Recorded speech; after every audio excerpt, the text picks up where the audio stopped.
Praise the Lord.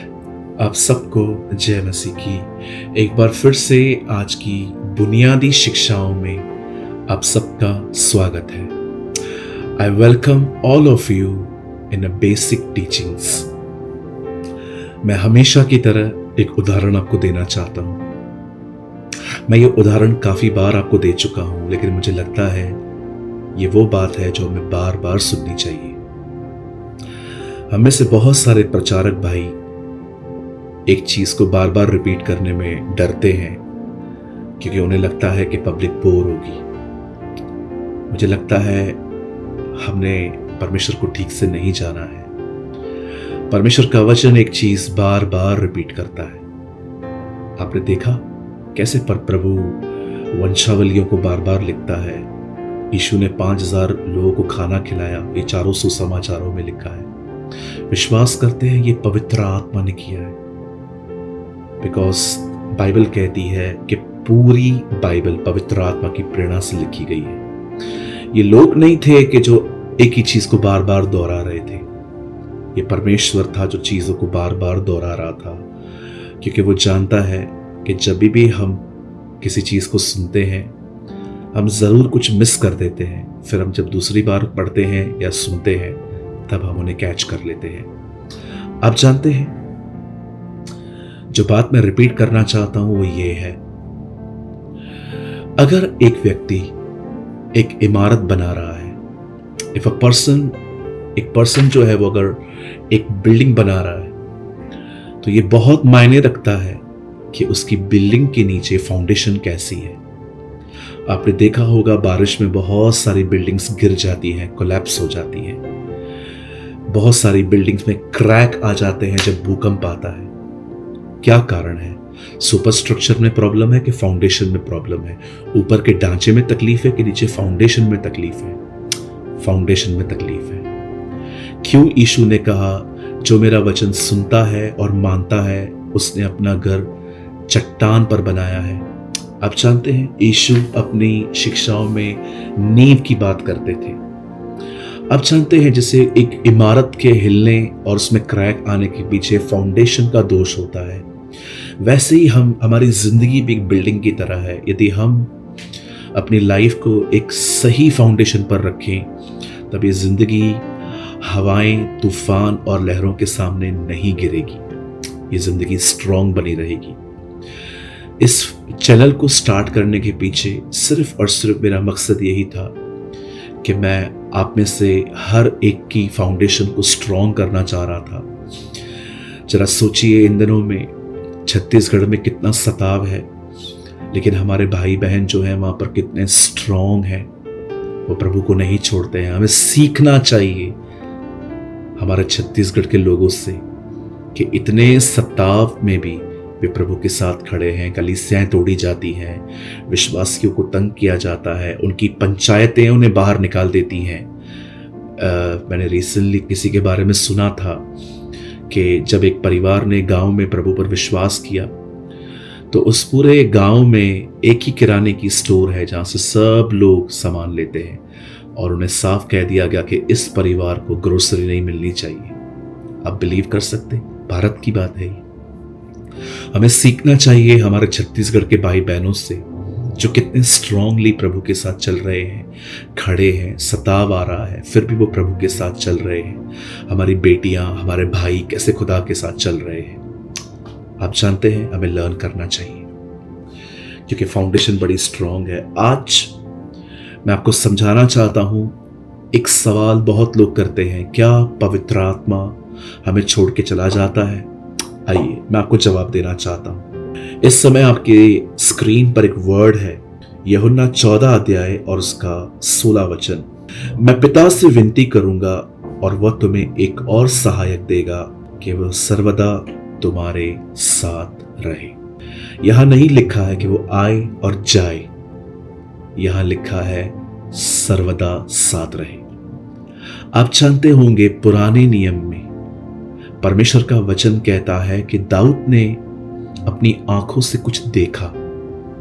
उससे देखा कि एक औरत बाथ में वॉशरूम में थी, और जब उसने उसको देखा तो बाइबल कहती है उसके बाद उसने अपने सेनापति को कहा कि इसको बुलाओ। उसने ये नहीं सोचा कि वो मैरिड है, अनमैरिड है, वो सिंगल है कि मैरिड है।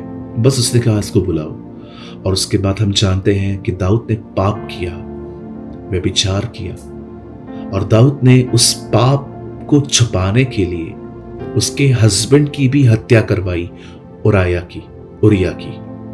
आप जानते हैं जब ये सब कुछ हो गया तब दाऊद ने एक समय पश्चाताप किया, और बाइबल कहती है उसने कहा कि मुझे पवित्र आत्मा दे, अब मेरा उद्धार दे, अपने पवित्र आत्मा को मुझसे मत ले। याद रखिए दाऊद उस समय में रह रहा था जब यीशु की मृत्यु क्रूस पर नहीं हुई थी, खून नहीं बहा था, परमेश्वर पवित्र आत्मा सबको नहीं देता था, रीजन टू सीजन आता था। किसी वजह से, किसी कारण तक आप किसी को भी नहीं देखेंगे कि जिनके पास पवित्र आत्मा वैसे मिला जिस तरह से आज हमें मिला है। आप जानते हैं यूहन्ना के 7 अध्याय में लिखा है पवित्र आत्मा अब तक वैसे नहीं उतरा था क्योंकि यीशु अपनी महिमा में नहीं गए थे। आप जानते हैं पवित्र आत्मा पुराने नियम में लोगों को मिलता था, लेकिन वैसे नहीं जैसे वो आज हमारे पास है। दाऊद जब व्यभिचार में गिरा तब दाऊद ने प्रार्थना की कि अपने उद्धार को मुझसे मत छीन और अपने आत्मा को मुझसे दूर मत कर, क्योंकि पवित्र आत्मा ने उसे छोड़ दिया था। लेकिन आज हम वो लोग हैं जो यीशु के लहू से धोए गए हैं, साफ किए गए हैं। हमारे पूरी तरह से पवित्र होने से पहले ही प्रभु हमें पवित्र कहता है। जैसे उसने इब्राहिम को अब्राहम कहा, याकूब को इज़राइल कहा, उसने एक डरपोक गिदोन को शूरवीर कहा, नए नियम में उसे शिमोन को पतरस कहा। वैसे ही परमेश्वर ने भले ही हमसे पाप होता है लेकिन उसने हमें धर्मी कहा है, क्योंकि हम यीशु के लहू से धोए गए हैं। अब ये जगह साफ है और अब पवित्र आत्मा हमारे अंदर रहता है। और याद रखिए वो आपको कभी नहीं छोड़ेगा, वो आपको कभी भी नहीं जाएगा आपसे। आप जानते हैं मैं आपको सच बताता हूं, अगर आप हो सके तो इस चीज को बहुत अच्छे से समझे, पवित्र आत्मा आपको कभी नहीं छोड़ेगा, लेकिन यह हो सकता है कि आप उसे ठेस पहुंचाए। वो छोड़ के नहीं जाता है लेकिन वो हर्ट होता है। क्यों बाइबल कहती है पवित्र आत्मा को शोकित मत करो? मतलब आप कर सकते हो, वो आपकी तरह एक व्यक्ति है, he is a person like you. आप जानते हैं पवित्र आत्मा को हम दुख कैसे देते हैं? जब आप किसी से रूडली बात करते हैं, जब आप किसी से कठोरता से बात करते हैं, जब आप किसी से इस तरह बात करते हैं जिसमें इज्जत नहीं होती। आप बिलीव करें हमारे पूरे बदन में ये हमारी जो जुबान है ये सबसे ज्यादा पवित्र आत्मा को हर्ट करता है। और मुझे लगता है याकूब के 3 अध्याय में जब लिखा है, जब याकूब कहता है कि कौन इस जुबान को वश में कर सकता है, तो आप पढ़ के देखिए वहां पर जवाब नहीं है, वहां पर सिर्फ क्वेश्चन मार्क है। आप जानते हैं कौन उससे वश में कर सकता है? वही पवित्र आत्मा। हमें हर दिन पवित्र आत्मा से फ्रेंडली तौर पे बोलना चाहिए। पवित्र आत्मा, मैं जानता हूं मेरे गलत और व्यर्थ और रूड बात करने की वजह से आपको दुख मिलता है, आपको ठेस पहुंचती है, लेकिन मैं आपसे विनती करता हूं, इस हे महान पवित्र आत्मा, मेरी सहायता कर, मेरी मदद कर कि मैं तेरे खिलाफ, लोगों के खिलाफ कुछ न कहूं, क्योंकि मैं जानता हूं आप मुझे नहीं छोड़ेंगे, लेकिन हां मैं जानता हूं आप मेरी वजह से ठेस खाते हैं। मेरे भाइयों, मेरी बहनों, मैं 2 चीजें बहुत क्लियरली कहना चाहता हूं आपको। पवित्र आत्मा आपको कभी छोड़कर नहीं जाएगा, वो हमेशा आपके साथ रहेगा, हमेशा। और आप जानते हैं, आप चाहें तो आप उसे ठेस पहुंचा सकते हैं, गलत बोलने की वजह से, अपने मन में कड़वाहट रखने की वजह से। आप कहेंगे ब्रदर ये कहां लिखा है? इफिसियों 4 में लिखा है, कोई गंदी बात तुम्हारे मुंह से न निकले, वही बात निकले जिसको सुनने वाले पर अनुग्रह आए।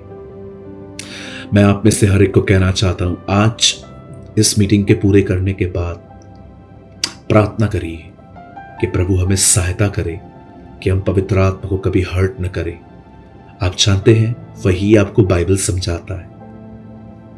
वही आपसे प्रेयर करवाता है। 9 वरदान भी उसके हैं, फल भी उसके।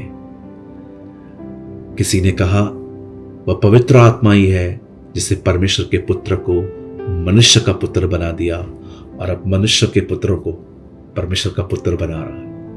जरा सोचिए, वो आपके साथ है। उम्मीद करता हूं इस छोटे से वचन के द्वारा आपको संतुष्टि मिली होगी। आप कन्विंस हो गए होंगे कि हाँ, पवित्र आत्मा मेरे पास है। प्रभु आप सबके साथ है। मैंने इसी महान पवित्र आत्मा के बारे में एक आर्टिकल लिखा है। यदि आप चाहें तो आप इस नंबर पे अपना नाम और आप कहां से हैं और सिर्फ इतना लिखिए, महान पवित्र आत्मा, ग्रेट होली स्पिरिट। अगर आप इसको लिख के हमें भेजेंगे इस नंबर पे जो आपके सामने है, मैं आपको वो आर्टिकल भेज दूंगा। हिंदी और इंग्लिश में वो अवेलेबल है, एडमिन आपको भेज देंगे। खुदा आप सबके साथ है। यदि आज के वचन के द्वारा आपने कुछ सीखा हो, लर्न किया हो, तो कमेंट करके जरूर बताएं। खुदा आप सबके साथ है। आप सबको जय मसीह की।